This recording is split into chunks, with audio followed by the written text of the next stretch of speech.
Bismillahirrahmanirrahim.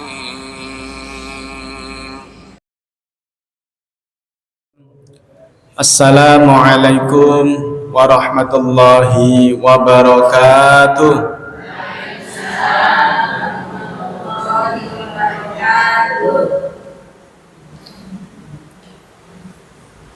Jalan-jalan ke pasar beli minyak. Jangan lupa membeli beras. Yang jawabnya keras, saya doakan uangnya tambah banyak. Assalamualaikum warahmatullahi wabarakatuh.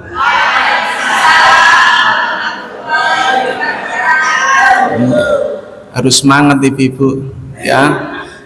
Ustadz Uun mendatangkan saya di sini itu bukan untuk menyakiti, tetapi untuk mengobati. Saat ini saya ada di sini sudah terobat apa belum? Belum. Makanya saya khawatir tadi, kenapa kok ibu-ibu tadi dikasih mimbar di bawah, sedangkan saya kok dibedakan, mimbarnya harus di atas. Apakah ini sudah kodratnya kalau bapak-bapak selalu di atas?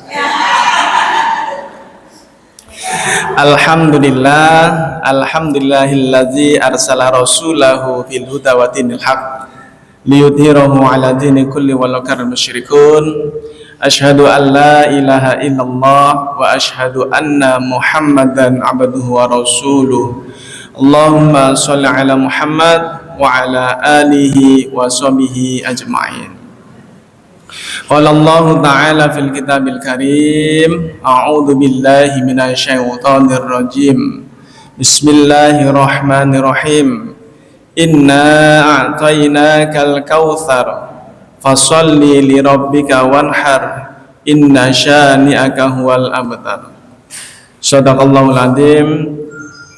Yang kami hormati Ibunda PCA Aisyah cabang Tenggilis, yang kami hormati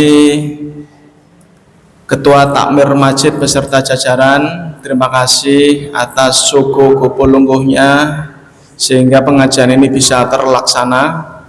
Dan Bapak Ibu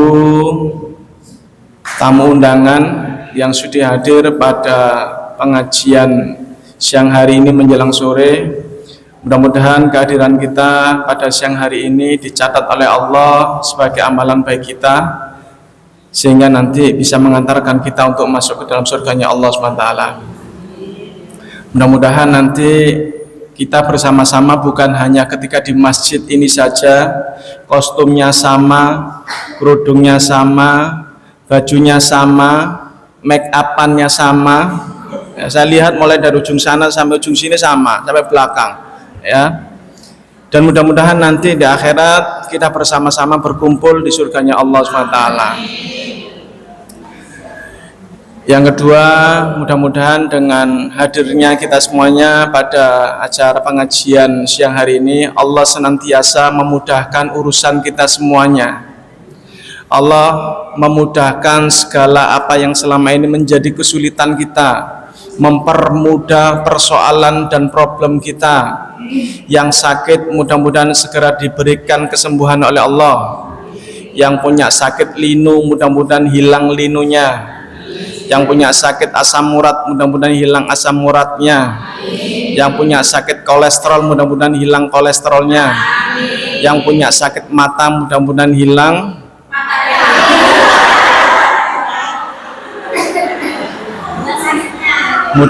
hilang sakitnya, gitu loh Bu, ya.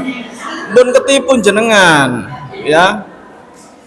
Jadi Ustadz Un nelpon saya ke sini kadang-kadang membuat jenengan terpesona. Jangan mudah terpesona, ya. Oke, langsung saja pertanyaan. Berapa pasangan kaum yang naik pada kapalnya Nabi Ibrahim? Berapa?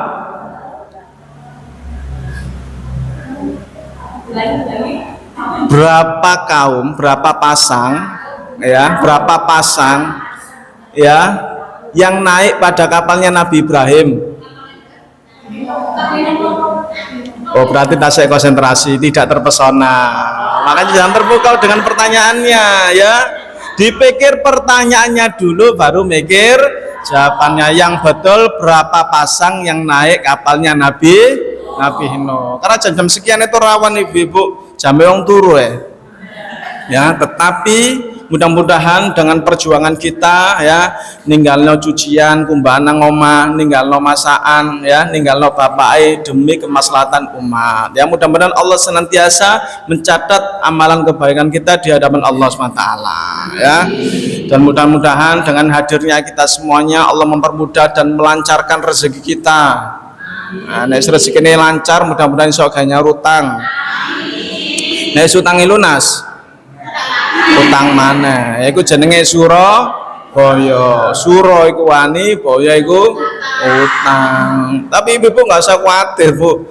Bahasa wong sing utangnya akeh ku murid dawa bu. Lho jenengan mboten percaya jenengan? Enggak, wong sing utangnya akeh ku biasa umure dawa. Karena apa? Karena didoakan sama dengan orang yang punya hutang. Iya apa dungane? Ya Allah, ojo dipatek-patekno wong iku dhisik sakgurunge utange lunas. Mana jangan nek kepengin umure dawa ya utange sing akeh ben didungakno karo wong sing duwe utang. Apa maneh pas wayahe nyaru utang wong lali lho, awakmu gak ditu nang aku duwe kon mulih maneh. Lah, alhamdulillah. Nah, makanya itu mudah-mudahan kita senantiasa diberikan kesehatan jasmaniahnya, rohaniyahnya, fulusiahnya. Lah iki gandengane, Bu. Ya. Kalau jasmaninya sehat, rohaniyahnya sehat, nek fulusianya nggak sehat ya percuma. Jenengan sehat jasmani, sehat rohani, fulusi gak sehat, melaku nang royal tuas pegel, tuas loyo, lemes, liane mangan roti napa niku? Sing ya, roti boy jenengan gigit jari. Nah, gak sido sehat malah tambah lemes. Mudah-mudahan makanya dengan lantaran seperti ini, bukankah itu sudah menjadi janji Allah apabila kita mempertajam silaturahmi, mempererat silaturahmi, Allah akan memudahkan segala urusan kita dan melancarkan rezeki kita. Allahumma amin. Bapak Ibu yang dirahmati Allah Subhanahu wa taala, hari ini kita akan membahas bagaimana sih muslimah yang telah dirindukan oleh surganya Allah Subhanahu wa taala. Karena kita itu prihatin melihat muslimah saat ini, khususnya kaum hawa ya, khususnya lagi anak-anak muda kita yang sudah terpapar jauh dari Al-Qur'an, jauh dari masjid, mungkin tidak di sini, mereka yang di luar sana ya. Apa sih ketika kita berbicara terkait dengan pemuda? Pemuda itu adalah agen perubahan, penerus peradaban, penerus bangsa, dan mereka adalah generasi penerus yang akan meneruskan pengajian kita seperti siang hari ini ya. Jangan duet pasangan kayak tadi ada. Saya seakan-akan jadi love-nya di sini. Ada Bu Uun, ada Pak Uun. Mereka berdua mengangkat meja, menyiapkan mic-nya, menyiapkan segala sesuatunya. Tetapi kita harus punya kader. Ya, punya kader. Anak-anak kita ajak dan kita kembalikan ke dalam masjid, kita kembalikan ke dalam ajaran Islam yang sesungguhnya. Karena apa yang kita lihat pemuda-muda saat ini nyun sewu, mungkin tidak di sini, di luar sana. Pemuda-pemuda kita yang di dalam masjid dan yang di luar nongkrong, masih banyak yang nongkrong di warung kopi. Kadang-kadang saya heran ya, mereka janjian kumpul di warung kopi, banyak sekali STK, warkop bening dan lain sebagainya. Mereka itu main gadget semuanya tanpa ada yang didiskusikan, tanpa ada yang dibahas, yang diomongno gak ono, podo-podo nyekel HP kabeh. Mari ngono sitok-sitok bengok-bengok, sitoke melok bengok-bengok. Itu kan heran. Juga bermainan gadget ya, geng motor, kemudian bergoncengan tiga laki dan perempuan tanpa memandang itu muhrimku, ini bukan muhrimku. Malah terkadang nyun sewu, para perempuan itu mau menggunakan pakaian yang bersifat bupati. Napa bupati? Buka paha tinggi-tinggi. Loh, saya baru tahu itu. Berarti meningkat. Kalau dulu waktu saya masih SMP SMA, bupati itu buka paha titik tok. Lah kalau saya tambah buka paha tinggi-tinggi, ganti tambah meningkat, masya Allah ya. Ini mirisnya kita melihat pemuda saat ini ya, mereka sudah berani menganiaya ya, tawuran. Terakhir kemarin tawuran di mana? Daerah Sukodono itu ada tawuran. Kemudian begal, pencurian miras dan narkoba. Itu yang terjadi kepada anak-anak muda kita, generasi penerus ini. Mereka yang akan memimpin bangsa ini 20 tahun yang akan datang. Mereka yang akan memimpin kota ini 20 tahun yang akan datang. Masa depan bangsa dan kota kita tergantung dari mereka. Kalau masa depan mereka aja sudah seperti itu, hari ini mereka aja seperti itu, bagaimana mereka nanti akan memimpin bangsa kita yang akan meneruskan generasi ini, yang akan meneruskan pengajian ini jikalau tidak kita tanamkan sejak dini. Loh. Mereka itu mengikuti tren gaya hidup. Teman-temannya minum kopi Starbucks, mereka mengikuti. Teman-temannya beli HP, iPhone, mereka mengikuti. Jadi mereka itu mengikuti tren-tren yang saat ini menggunakan gaya hidup baru. Kemudian ketagihan pada brand tertentu. Kehidupan yang akan mengurus kebebasan. Pergaulan bebas muncul di mana-mana. Sehingga memunculkan eksploitasi syahwat yang tidak pernah mengenal halal dan haram. Dan ini sedikit saya buka ibu-ibu ya. Sekarang itu di media sosial muncul tren pacaran, bahkan ada jasa penyewa pacar yang sempat viral kemarin. Betul ibu-ibu? Jadi di IG itu saya menemukan, akunnya tidak saya sebutkan ya. Itu sewa pacar atau pacar kontrak. Followernya berapa? 1177 orang. Loh, jasa penyewa pacar dengan harga 35 sekali kencan. Loh, itu Masya Allah. Dan itu terjadi, dan ini ada beritanya, dan ini ada faktanya. Kalau ini ada slide-nya saya tampilkan. Jadi media sosial itu terkadang disalahgunakan dengan anak-anak kita. Nyun saya jangan yang punya putri, punya putra putri, punya anak yang seusia SMP atau SMA, punya HP, bisa nggak jenengan buka dan mengontrol HP putra putri jenengan? Nggak bisa, karena sudah diapakan? Di password. Kalau kita tidak mau mengkondisikan mereka, kalau kita tidak bisa mengkondisikan mereka, maka mereka akan dikondisikan oleh gadgetnya. Mereka akan dikondisikan dengan media sosialnya. Tergantung siapa yang dia chat, tergantung siapa yang diajak ngobrol di dalam media sosial. Maka kita harus berhati-hati Ibu dengan media sosial ini. Marilah kita ambil positifnya. Kadang-kadang kita semua itu menjadi artis di media sosial. Betul? Ada di sini yang tidak menjadi artis. Jadi artis semua, minimal jadi artis TikTok, artis video, foto cekrek diupload di medsos, jadi artis. Loh, ditampakkan pengajian di mana, dengan siapa, pembahasannya apa, flyernya di-share. Lah, ya kan? Itu yang terjadi saat ini. Gadget itu termasuk setan gepeng. Kalau kita tidak pandai-pandai menggunakan, maka kita yang akan dimanfaatkan oleh mereka. Kalau kita melihat snack video, IG, Facebook, ya, kemudian TikTok, yang muncul itu banyak kaum wanita joget-joget, apa banyak kaum wanita yang ngaji-ngaji? Loh, ya tak? Mudah-mudahan tidak termasuk yang ada di sini. Loh, Ustadz kok tahu? Berarti pengalaman. Loh, iya, karena saya punya HP dan saya terus selalu mengikuti. Nyun sewu Ibu, saya itu guru. Saya itu ketika berhadapan dengan siswa, saya kasih tugas. Saya yakin mereka itu pasti pegang HP, pegang gadget. Saya suruh mereka itu yang diupload itu jangan upload-uploadan yang biasa, tapi yang diupload adalah kegiatan sehari-hari yang membawa hal yang positif. Termasuk yang dilakukan oleh takbir masjid ini luar biasa. Pengajian di sini mungkin tidak seberapa yang hadir, tetapi yang mau menyaksikan di dalam akun tersebut, di dalam YouTube tersebut mungkin bisa lebih daripada 1000. Loh, kalau kita tidak mau memenuhi yang ada di gadget itu, maka orang lain yang akan memenuhi gadget tersebut. Yaitu tadi ya, kalau ngisinya itu benar, kalau yang diisi itu tidak benar, yang diupload tidak benar, hanya kepingin menjadi tren, dirinya terkenal, dirinya viral, maka kita akan tergerus dengan mereka.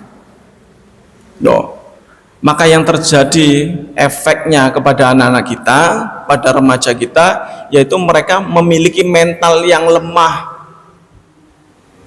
Jadi anak-anak kita kalau dikandani, nek diseneni, kalau dinasehati, banggel apa nurut bu? Bantah apa nurut? Itu yang terjadi, mentalnya lemah. Nah, ini ada juga berita, saya ambil di berita Republik Jatim. Kemarin di daerah Tarik ada anak seusia SMP kelas 8 itu meninggal dunia, ditemukan di daerah Tarik, itu bergantung diri. Ya toh? Bergantung diri, dan tidak ada yang tahu. Ketika adiknya, sang adik mencari kakaknya, ternyata ketemu di kuburan keramat, dia sudah tergantung dengan kordennya. Setelah ditelusuri, mereka itu terkadang itu mentalnya lemah, mereka depresi karena kejadian di sekolah senantiasa dibully oleh teman-temannya, sehingga mereka tertekan, merasa tidak punya teman, orang tuanya tidak bisa melindungi, mereka akhirnya mengakhiri hidupnya. Ini Masya Allah. Jadi mental anak-anak kita itu lemah, gojol-gojolkan ngono bisa jadi masuk dalam hati, kemudian mereka depresi. Kemudian ini tidak saya tampilkan, ada juga anak SMA yang mencintai temannya, seorang laki-laki, kemudian ditolak mentah-mentah di depan teman-temannya. Apa yang terjadi? Murung di kamar. 2 minggu kemudian dia ditemukan gantung diri. Itu mentalnya lemah. Kalau dulu kita biasa ya, ilo-iloan bapak ya, oh Junaidi, oh Ponimin, itu udah biasa. Tapi saat ini anak-anak kita gontok-gontokan bu, kemudian dia mengalami depresi, mudah tersinggung, ya, pendiam, frustasi yang berujung bunuh diri. Itu jangan sampai. Karena apa? Karena inilah yang terjadi. Problem yang saat ini harus kita lawan. Mereka yang sudah terkena virus setan gepeng itu tadi, hal apapun bisa terjadi. Belum lagi game-game yang mengarah kepada anak-anak kita. Ada game Mobile Legend, ya, ada ML dan lain sebagainya, itu ada semua. Dan game itu sifatnya membunuh, mematikan, mengalahkan sehingga dia mendapatkan juara. Itu di media maya, di dunia maya. Kalau di dunia nyata, siapapun yang berani menghalangi mereka, siapapun yang tidak menghendaki mereka untuk mau maju, maka siapapun di hadapannya akan mereka bunuh. Di Kediri kita masih ingat, ya, ada seorang pelajar SMP yang tidak dibelikan sepeda motor sama orang tuanya. Ternyata ketika orang tuanya tidur, dipannya, kasurnya itu disiram lenggok gas bu, kemudian dilempar korek, ya terbakar bu. Nah itu yang terjadi. Terus belum lagi maraknya narkoba yang terjadi. Nah ini terakhir ini, ya. Ini saya menemukan ini yang terjadi di Tegal Sari, di salah satu penginapan. Ada 3 laki-laki, 1 perempuan bu. 1 perempuan ditemukan di salah satu penginapan dan mereka menyadap narkoba. Itu yang terjadi. Jangan dikira mereka itu aman-aman saja. Mungkin diri kita yang tidak tahu. Terkadang kita itu, mereka mungkin baik-baik saja. Oh mungkin mereka itu bermain biasa-biasa saja. Tidak. Bahkan di sini saya menemukan sopir bu, sopir di Surabaya ditangkap gara-gara nyambi jualan pil koplo. Pil koplo bu, bukan pil koplo yang kayak kita minum itu, enggak, oskadon bukan, tapi pil koplonya pil anjing, nyun sewu namanya, pil anjing. Dan itu beberapa dikonsumsi oleh generasi penerus kita. Fungsinya untuk apa Ustadz? Fungsinya ketika dia bertemu dengan lawannya, dia merasa berani, memiliki kepercayaan diri yang sangat luar biasa. Makanya hati-hati, ini tanda-tandanya kalau kita menemukan remaja nek diceluk jenengnya wis kaget, itu biasa hati-hati. Farhan kaget, ya, dipanggil kaget, dikageti titik kaget, kemudian mengucapkan hal-hal yang tidak diinginkan. Oh, itu nyambi Bu. Loh, rumah pengedar narkoba di Surabaya digerebek. Loh, sabu 109 gram disita. Rata-rata Surabaya. Dan kasus di Surabaya sangat luar biasa. Itu kenakalan-kenakalan yang terjadi pada generasi penerus kita. Nah, terakhir kemarin juga yang terjadi di mana itu? Pemalang, ada pelajar SMP yang berusaha untuk mengancam ibunya dengan pisau. Karena apa Bu? Karena tidak dibelikan skincare. Nah, yang kemarin sempat viral betul? Ya toh, tidak dibelikan skincare, paket COD-nya datang, ibunya diminta uang nggak mau, akhirnya diancungkan dengan pisau. Loh, ini ada datanya dan itu viral di media sosial. Pelajar SMP ya berusaha untuk glowing. Main jenengan yang di sini yang glowing bersyukur karena ada tanpa pasangan jenengan bisa glowing. Ibu-ibu ya nggak usah khawatir, di balik istri-istri yang glowing itu kadang-kadang ada bapak yang gulung koming. Untuk apa? Agar istrinya terlihat glowing. Maka jenengan cuma bersyukur ini. Nah, belum lagi ini fakta yang berikutnya, LGBT. Terakhir itu kemarin 72 laki-laki dengan laki-laki sama-sama laki-laki dengan hashtag family gathering ya, dengan modus family gathering, kemudian menyewa suatu villa, kemudian mereka di sana pesta. Laki-laki senang dengan laki-laki. Dan itu terjadi yang kemarin viral Bu ya, betul ya, yang di Bogor itu, yang di Puncak, dan itu sempat viral. Dan mereka berusaha untuk mengekspresikan ini di media sosial. Mereka mensponsorkan, mereka mengviralkan, mereka mendakwahkan agar kita semua sing waras-waras ini dibuat seperti mereka. Dan ini didanai oleh luar negeri. Dan yang paling viral kemarin jenengan semerap Agil Mahardika, wanita laki-laki dari Makassar yang sempat menikah dengan laki-laki Jerman. Dan kemarin ya mengupload videonya dengan tespek dan dia mengaku sedang hamil. Loh, lanang mbak lanang mengaku hamil, wong Medan menikah dengan laki-laki Jerman, lanang padha lanang. Nah, lalu bagaimana jika semuanya seperti ini? Ya, dan itu saya kira tidak memandang laki dan perempuan. Maka kiamat itu sudah mendekat. Salah satu tandanya adalah laki-laki menyerupai perempuan, perempuan menyukai laki-laki.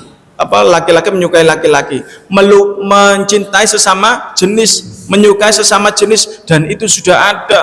Dulu yang sudah pernah terjadi di zamannya Nabi Lut, sekarang terjadi lagi. Kalau kita jalan-jalan di Royal, tidak sedikit ibu-ibu ya wanita yang berkerudung kemudian menggandeng wanita tidak berkerudung yang parasnya seperti laki-laki, potongan lanang melakukan dindek-dindek ya, pakai baju yang agak kelompor-kelompor agar dia tidak ketahuan bahwa dia itu sesungguhnya adalah perempuan. Di Royal ada Bu?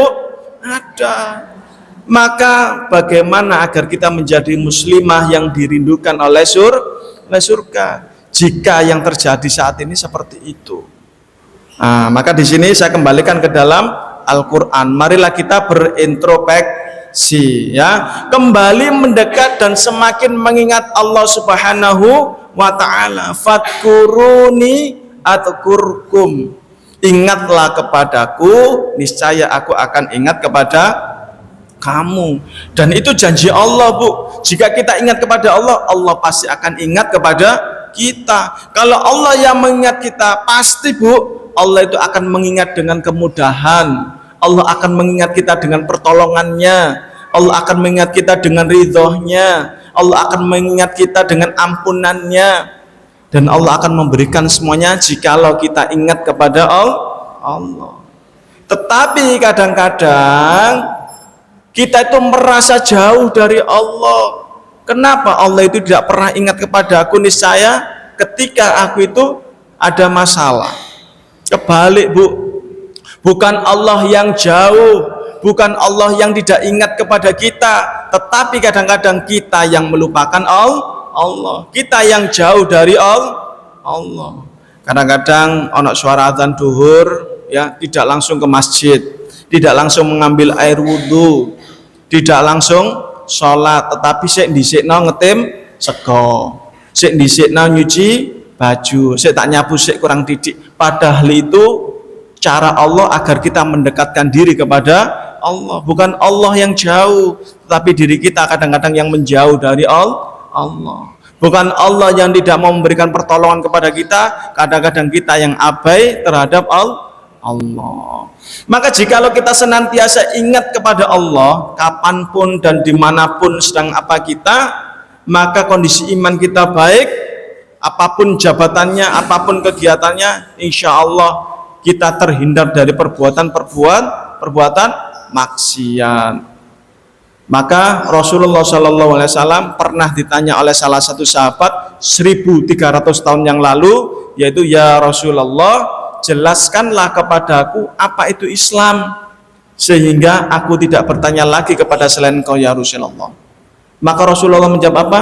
Amantu billah tsumma istaqim. Berimanlah kepada Allah lalu istiqomah. Jadi beriman itu harus istiqomah, Bu. Harus senantiasa menempel di dalam kalbu kita, harus senantiasa menempel di dalam hati kita. Beriman itu tidak hanya di masjid ini saja.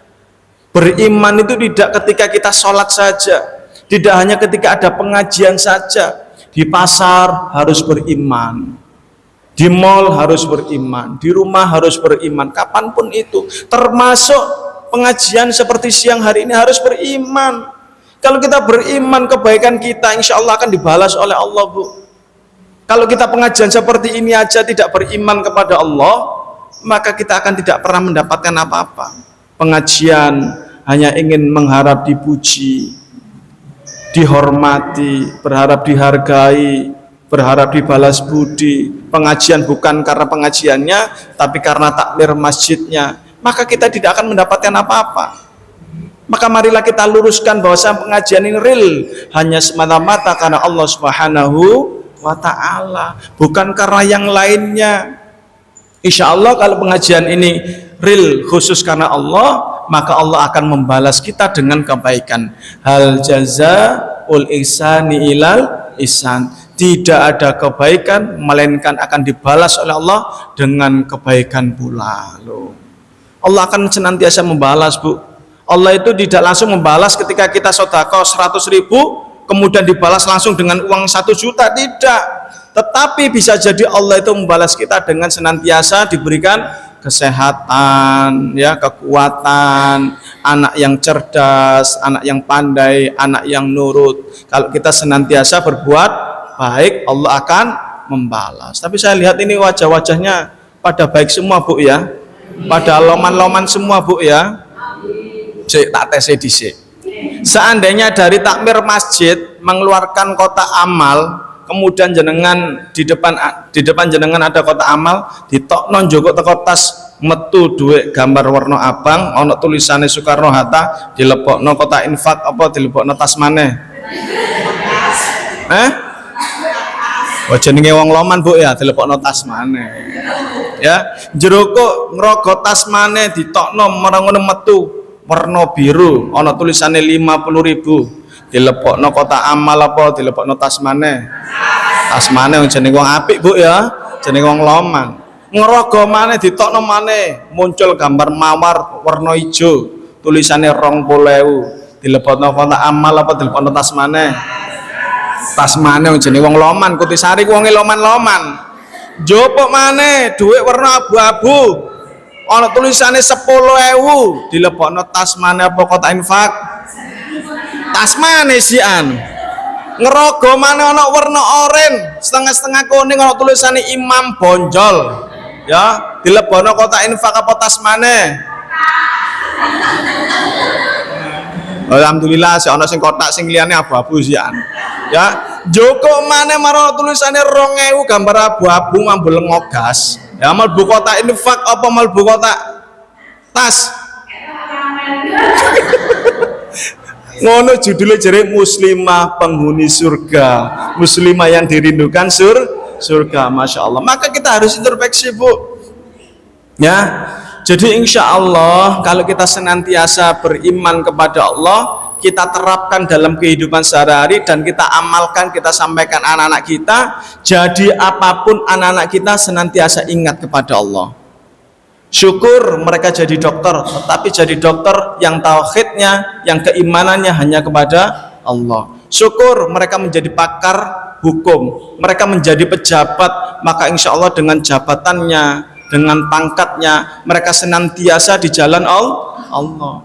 Mungkin mereka menjadi pendaki yang sangat luar biasa, gunung tertinggi dia gapai sehingga berhasil. Di gunung tertinggi pun tidak ada masjid, tidak ada suara azan, tetapi jikalau hatinya senantiasa beriman kepada Allah, dia tetap melakukan sholat, dia tetap ingat kepada Allah. Karena apa? Karena dasarnya sudah ditancapkan di dalam hati, karena keimanan dijadikan sebagai pondasi hidupnya. Maka insya Allah meskipun mereka tidak bersama kita, mereka pergi dengan siapapun, kemanapun, jadi apapun mereka, anak-anak kita, insya Allah mereka tidak jauh dari Allah, maka mereka akan mendekat kepada Allah Subhanahu wa ta'ala. Maka itulah generasi, itulah muslimah yang akan dirindukan oleh surganya Allah Subhanahu wa ta'ala. Kemudian Bu, yang kedua, introspeksi yang kedua adalah bertobatlah kepada Allah dan jangan pernah merasa diri ini bersih tanpa dosa. Padahal diri kita itu penuh dengan salah dan dosa, Bu. Ya, seluruh organ tubuh yang ada di dalam manusia itu semuanya berpotensi untuk melakukan perbuatan dosa. Coba dari mata kita, kadang-kadang kita melihat yang dilarang oleh agama. Terkadang telinga kita mendengarkan hal-hal yang tidak baik, apalagi lesan kita. Kadang-kadang kayak nyelatu bojone, ya, kayak ngerasani tonggoe. Ono tonggoe itu kukul kasanyar dirasani. Ono tonggoe berangkat ngaji gelangnya anyar dirasani. Delok ana gelange pone mae lho sak keroncong, padahal utang nang tonggoku wingi gurung disaur. Padahal mek tonggoe man dijelasno man, gelange pone mae ku duduk mas-masan tapi ku mas palsu. Lho, pengajian Bu sik ono rasan-rasan. Itu menunjukkan bahwasanya potensi dengan perbuatan dosa. Belum tangan dan kaki kita yang senantiasa kita jadikan fasilitas untuk melakukan perbuatan-perbuatan yang tidak baik. Krungu azan melangkah ke masjid, aras-arasan, ya. Terkadang ada orang yang butuh bantuan kita mau memberikan tangannya, aras-arasan. Ini sangat berpotensi untuk melakukan perbuatan dosa. Maka haruslah kita kembali kepada Allah, beristighfar kepada Allah. Terkadang diri ini merasa paling bersih, Bu, seakan-akan tidak memiliki dosa, masih merasa dirinya masih muda, engko ae nek wis tuwek baru tobat. Merasa dirinya masih sehat, engko ae nek wis loro-loron baru tobat. Merasa dirinya masih terkenal, masih viral, belum sempat untuk bertobat. Merasa diri kita memiliki kedudukan posisinya yang paling atas, belum sempat bertobat.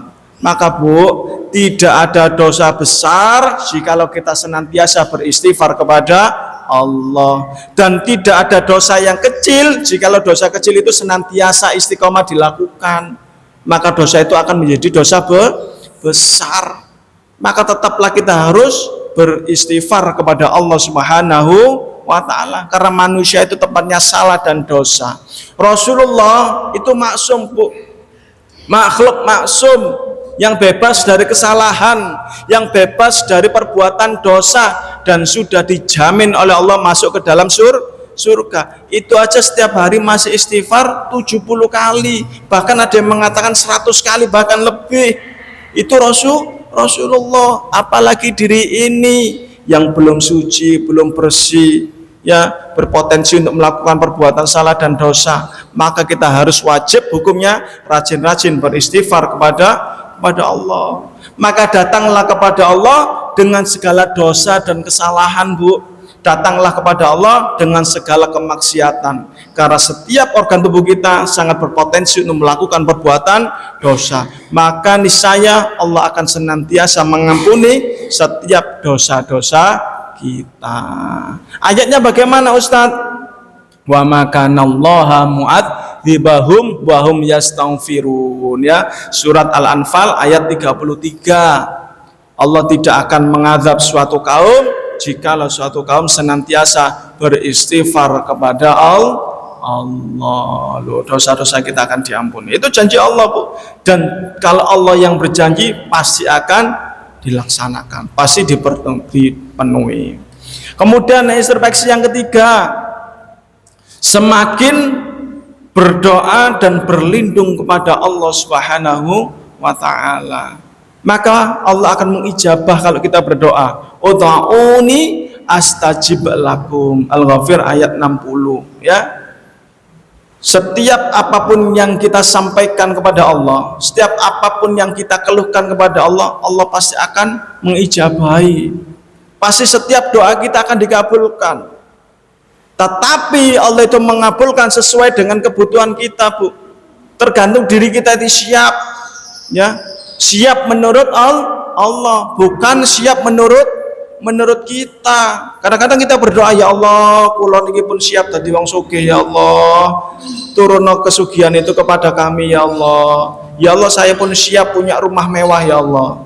Ya Allah, saya siap punya mobil, ya Allah. Ya Allah, saya siap punya pesawat, ya Allah. Nah, ya, itu terkadang siapnya menurut kita, pantasnya menurut kita, tetapi belum tentu pantas di hadapan Allah.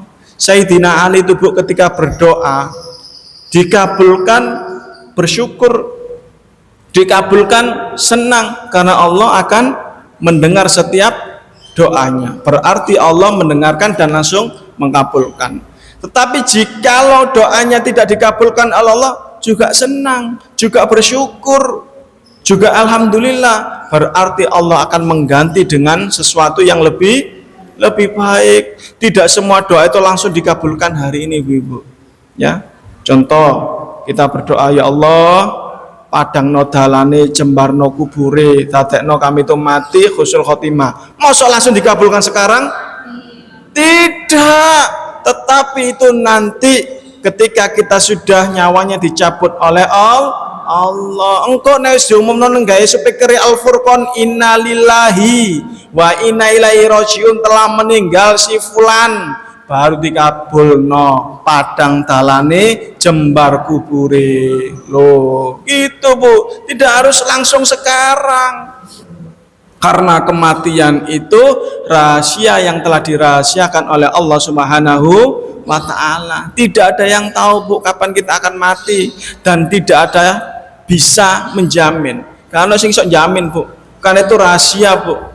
Ya, mungkin jenengan duluan, saya yang belakangan, tidak ada yang tahu. Mungkin saya yang belakangan, jenengan duluan juga tidak ada yang tahu. Nah, lho sami toh? Benten, Bu, saya tahu ulangi apa aku sing ngantuk ya. Saya belakangan, jenengan duluan, atau jenengan duluan saya belakang. Oh iya, sama sih. Atau saya duluan setelah jenengan. Loh, sik podo ae. Ya. Tapi yang jelas, Bu, itu adalah rahasia yang telah dirahasiakan oleh Allah Subhanahu wa ta'ala. Tetapi kalau kita sudah waktunya mati, siap tidak siap, mau tidak mau, Allah tetap mencabut nyawa kita. Dimanapun, kapanpun, dengan cara apa, Allah tetaplah mencabut nyawa kita. Tetapi, Ibu, seketika itu tabungan emas perak bukan milik kita lagi. Seketika itu rumah yang kita banggakan, kita yang bangun, seketika itu bukanlah lagi milik kita. Seketika itu mobil, kendaraan, ya pakai yang selama ini kita bangga-banggakan, seketika itu bukan milik kita. Sudah ganti, Bu, ganti gaya warisan.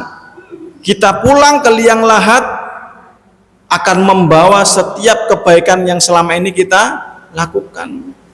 Tidak ada yang kita bawa, Bu, yang selama ini kita banggakan. Suami jenengan yang selama ini jenengan banggakan tidak akan pernah mau menemani kita ketika kita sudah pulang ke liang lahat. Sebagus apapun rumah kita, tetap kita pulang ke liang lahat. Semewah apapun kendaraannya, tetap kita menggunakan kerenda mayat. Sebagus apapun pakaian kita, warna apapun pakaian kita, tetap kita menggunakan kain polos, yaitu kain kafan. Maka tidak ada yang bisa kita banggakan di hadapan Allah Subhanahu wa ta'ala kecuali setiap amalan-amalan soleh kita.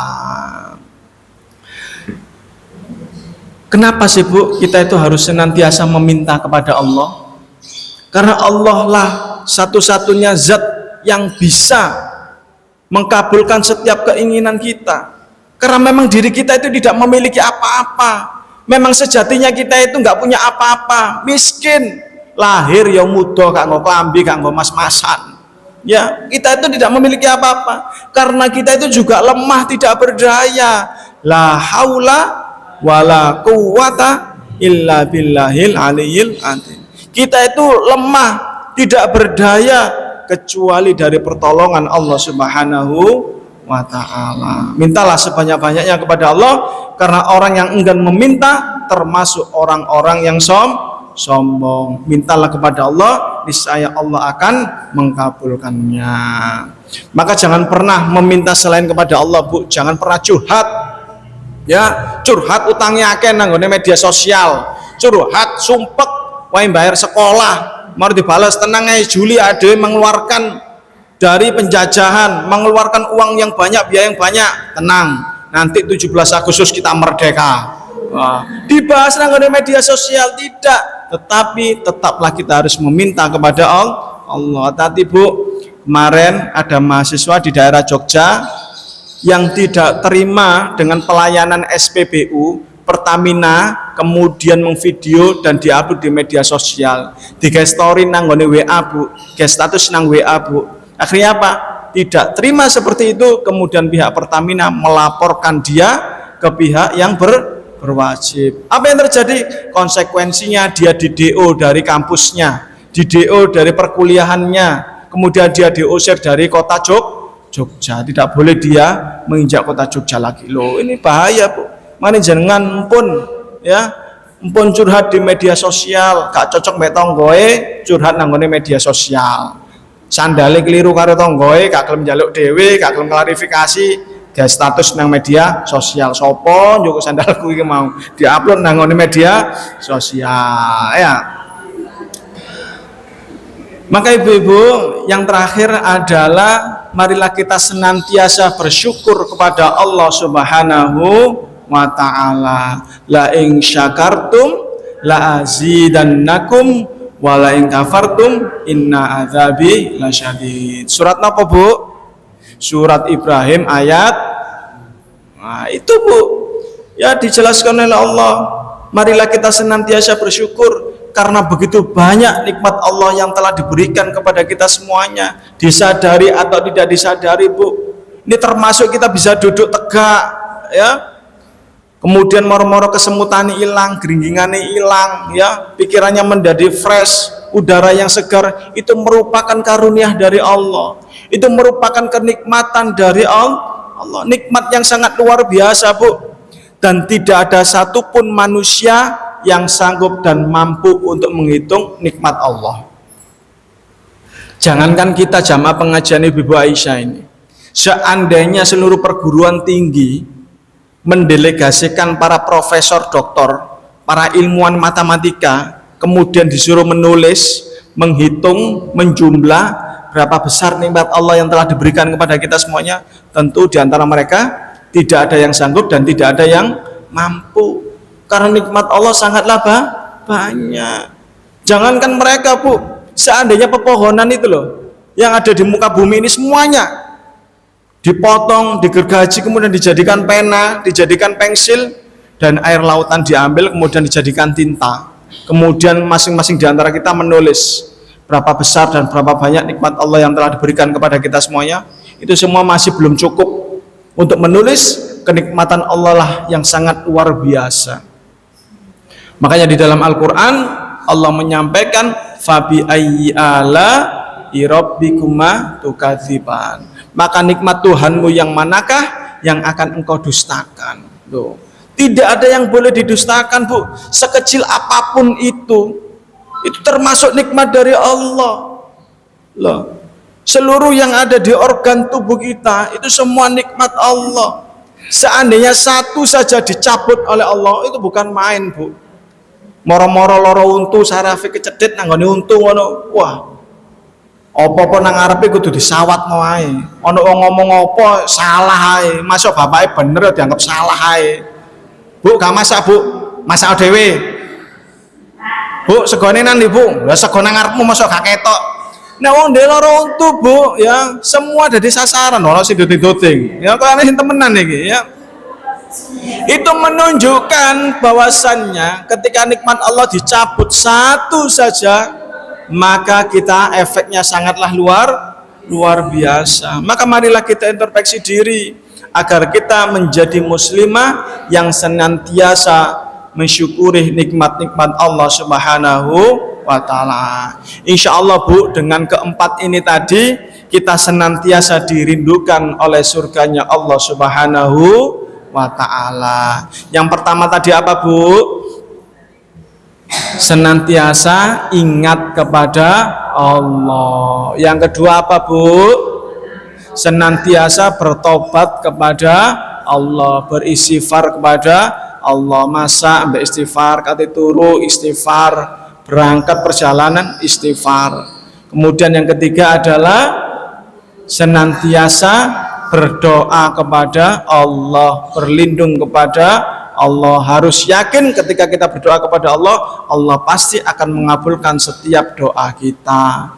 Dan yang keempat, yang terakhir, yaitu senantiasa bersyukur kepada Allah Subhanahu wa ta'ala. Karena itu semua yang mengatakan bukan saya, Bu, yang mengatakan adalah Allah, yang mengatakan adalah Al-Quran, kitab suci yang terjaga kesuciannya dari Allah yang maha zat suci, dikirimkan kepada manusia yang maha suci, yaitu Nabi Muhammad, Nabi yang terhebat, Nabi yang terbesar perjuangannya, Nabi yang terbaik, Nabi yang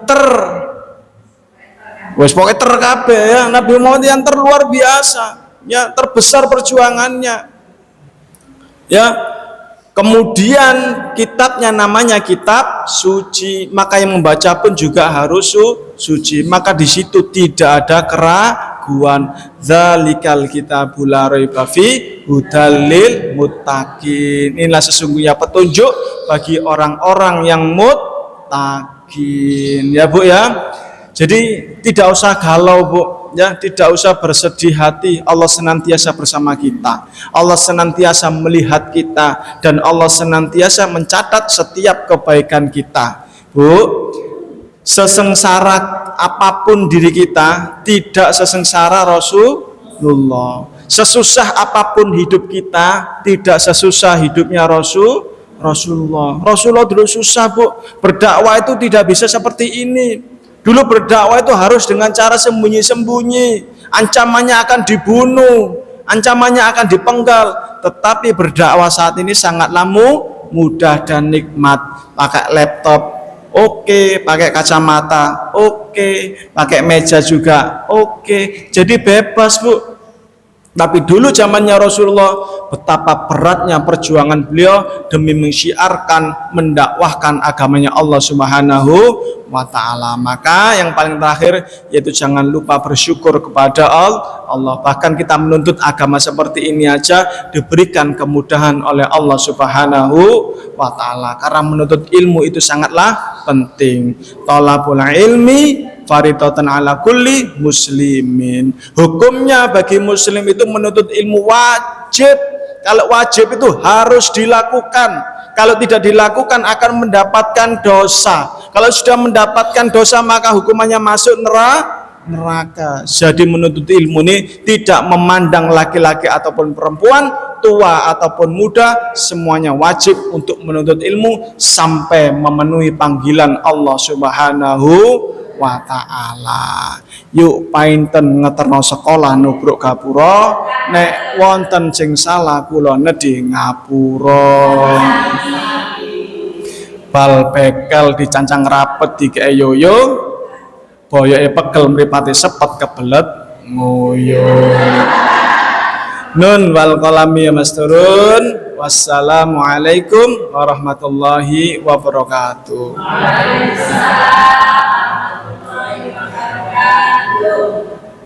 Demikian, Bu, mungkin ada yang didiskusikan. Nah, saya kembalikan ke MC dulu ya berarti.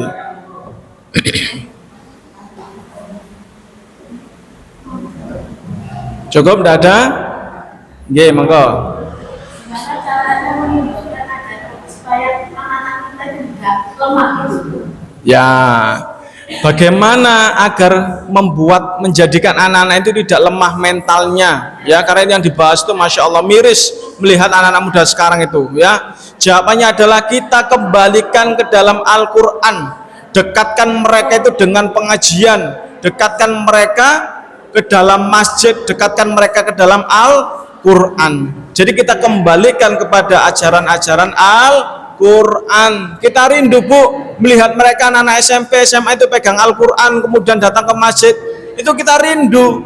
Sekarang jangan saya tanya, kalau melihat mahasiswa ya usianya sudah mau menikah, datang dari rumah kemudian ke masjid bawa Al-Quran, sekarang itu hal biasa, lumrah atau aneh? Aneh. Seusia SMP, SMA datang dari rumah ke masjid bawa Al-Quran, jalan pakai mukena, sudah aneh apa? Biasa? Aneh. Jadi seakan-akan yang berangkat ke masjid ngaji itu arek cilik-cilik, arek TK-TK, padahal seusia mereka wajib Bu, maka keimanannya, keakidahnya itu harus dikuatkan, diobrak-obrai agar kembali ke masjid.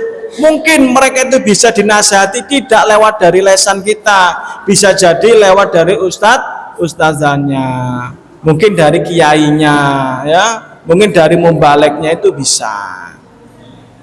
Cukup Bu? Oke, monggo. Menyampaikan pertanyaan